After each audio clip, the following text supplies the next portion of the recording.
All right, so this morning, New York Times best-selling author Karen Rose is here to talk about her new book. I have your book right here. It's your 12th book, right? It is. Yes, it is. What inspired you to write this book? Well, this is my 12th book, and I start a brand new series in Baltimore. Many of my other books have connected characters, and this is a brand new series.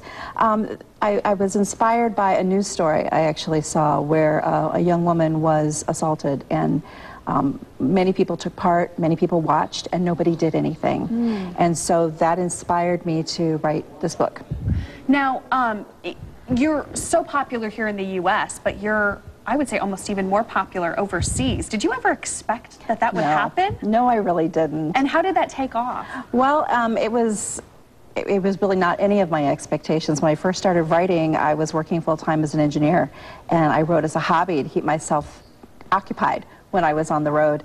And I remember traveling internationally and thinking, wouldn't it be fun someday to see one of my books in one of these stores, and they're there, so that's like a dream come true. So it just, the books were sold to overseas publishers, and the readers like them. So. And obviously you're a romance thriller, I would say novelist.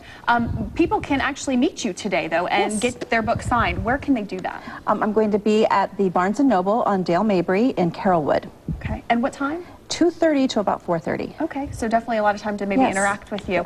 Before you go, I wanted you just to read a random paragraph in your book because your words really jump out at readers, and here's just one little paragraph to give you a taste of her book, You Belong to Me. It was a short drive to the morgue.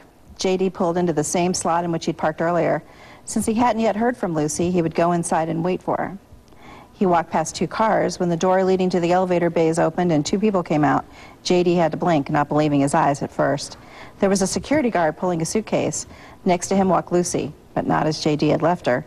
Gone was a long, skinny, prim blue skirt. Now she wore a white lab coat that hid her legs mid-thigh. What was she wearing under that lab coat? From where he stood, it didn't look like much of anything.